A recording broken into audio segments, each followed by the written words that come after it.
नमस्कार मु आपण मानक स्वागत करुच्ची मोर एक नुआ ब्लॉग को किछि मने पड़ुचे मु आपण मानक किछि दिन तले देखैथिली मो गाँव रे केमिति दुर्गा पूजार प्रिपरेशन चली। आज मु आपण मानक देखैबी मो जिल्ला रे गोटे मंडप रे केमिति मूर्ति तैयारी होउची। टिके सुनंतु वीडियो देखिबा पूर्व ना ए चैनल को प्लीज आपण माने सब्सक्राइब कर दियंतु, कारण मु आपण मानक पई आगो को मध्ये एमिति ही किछि वीडियो आनिबी। चलतु एबे देखिबा केमिति मूर्ति तैयारी होउची गोटे मंडप रे। ओके गोटे कथा भूली जाइतिली मु सेमानंको स्पेशली थैंक्स जणाउची जे मते ठाको शूट करबा पय मते अनुमति देइथिले आ मु परमिशन नै के ही भीतर जाइथिली। आ मूर्ति तैयारी करूथबा भाई मौसा माने बहुत भलो थिले। से माने गोटे थर रे ही मते अनुमति देइथिले आ से माने मते बहुत सारा इंफॉर्मेशन मते देइथिले जा आपण मानंको मु जणेबी। जदि आपण माने मध्य शूट करबा पय चाहउचंती ताहले प्लीज आपण माने मध्य परमिशन नै कि करंतु। से माने खुशी हे कि आपण माने को बहुत सारा इंफॉर्मेशन दियंती। ओके आपण माने देखि पारुचंती मो पाखरे गणेश अछंती।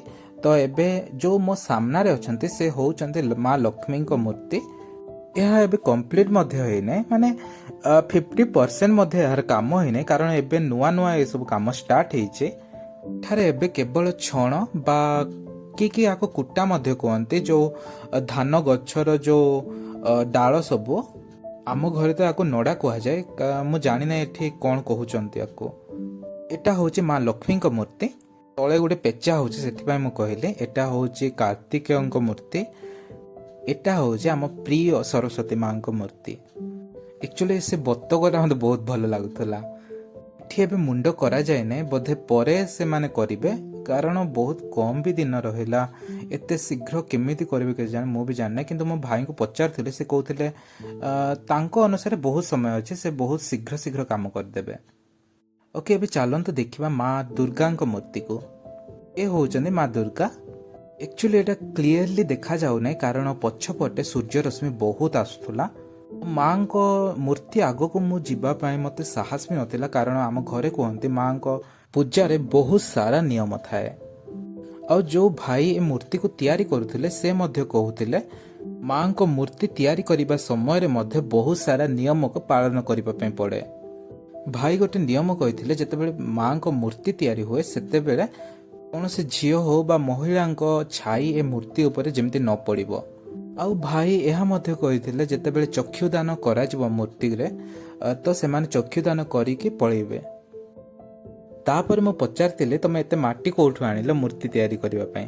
भाई मते कहिथिले तम एरिया रे माटी रे मूर्ति तैयारी कले फाटी जाय, सेति पई आमे आम गाँ रो माटी आनिचो दुर्गा को मूर्ति तैयारी करिबा पई।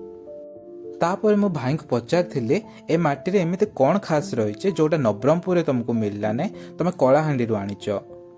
भाई तार आंसर देथिले ए माटी को से माने सापर घर को भांगी के आनिथिले। एक्चुअली जो बड़ बड़ सापर घर होता है जंगल भितर। तापर मैं भाबुथिली नवरंगपुर भी तो साप हुंका अच्छे, किंतु कौन पाई के जानी से माने कलाहांडी रो आनिथिले। तापर भाई मते बहुत सारा इंफॉर्मेशन देथिले केमिति मूर्ति तैयारी करा जाए, मूर्ति रे से माने केमिति पैसा को इन्वेस्ट करंते, आउ से मानंको केते लाभ मिले सेथिरु से सब कहिथिले। किंतु सेटा सब पर्सनल कथा, तो एठी सब कहिबा ठीक हेबो नै मते लागुची। भाई यह मध्य कहते ए मूर्ति बा दुर्गा को मूर्ति को केबे घरे तैयारी करा जाय न था। यह सब बेले मंडप रे नहले किछि पर्टिकुलर किछि स्थान रे करा जाय था, कारण घरे ना महिला मानकर छाई पड़िबार संभावना थाए। आ से यह मध्य कहते भिन्न जगह रे भिन्न भिन्न नियम रहिचे। ओके जहाँ भी हो से जहाँ मते कहिथिले मु आपण माननको भी जणैतली।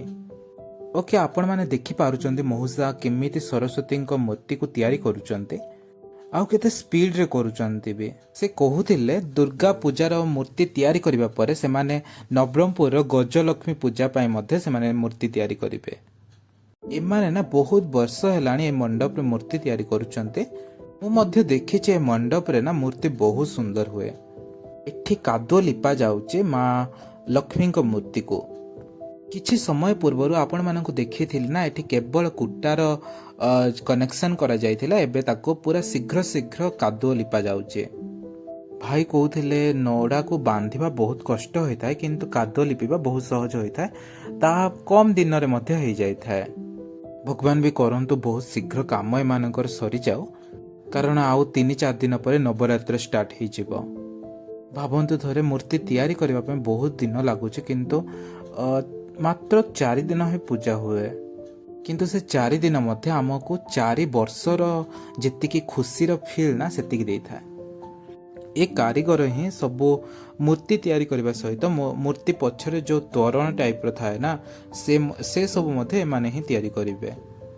ଓକେ, ଗୋଟେ କଥା ଶୁଣନ୍ତୁ, ଯଦି ଆପଣମାନେ ଏପର୍ଯ୍ୟନ୍ତ ଏ ଭିଡ଼ିଓକୁ ଦେଖୁଛନ୍ତି ତାହେଲେ ପ୍ଲିଜ୍ ଆପଣମାନେ এই ଚ୍ୟାନେଲକୁ ସବସ୍କ୍ରାଇବ୍ କରିଦିଅନ୍ତୁ, କାରଣ ଆପଣମାନେ ତ ଜାଣିଥିବେ ଗୋଟେ ଚ୍ୟାନେଲକୁ ତିଆରି କରିବା ପାଇଁ ହେଲେ କିଛି ସବସ୍କ୍ରାଇବର ମଧ୍ୟ ନିହାତି ଦରକାର। ଏଟା ମୁଁ ଯେଉଁ ମଣ୍ଡପରେ ସୁଟ୍ କରୁଛି ସେଟା ହେଉଛି ନବରଙ୍ଗପୁରର ଗୋଟେ ମଣ୍ଡପ।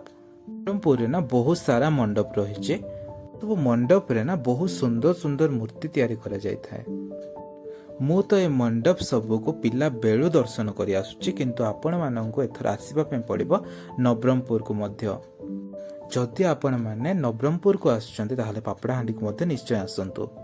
ଓକେ, ମୁଁ ଗୋଟେ କଥା କହିବା ଭୁଲି ଯାଇଛି, ଯଦି ଆପଣମାନେ ଏଥର ଦଶହରାରେ ନବରଙ୍ଗପୁର ଆସୁଛନ୍ତି ତାହେଲେ ପ୍ଲିଜ୍ ଆପଣମାନେ ଏଥର ମା ଭଣ୍ଡାର ଘରଣୀଙ୍କର ସନ୍ଧ୍ୟା ଆଳତି ମଧ୍ୟ କରନ୍ତୁ, କାରଣ ଦଶହରାରେ ମା ଭଣ୍ଡାର ଘରଣୀଙ୍କର ବହୁତ ବଡ଼ ଆଳତି ହୋଇଥାଏ। ହଉ, ଆପଣମାନେ এই ପାର୍ବଣ ଋତୁରେ ସୁରକ୍ଷିତ ହେଇକି ପର୍ବ ସବୁକୁ ପାଳନ କରନ୍ତୁ।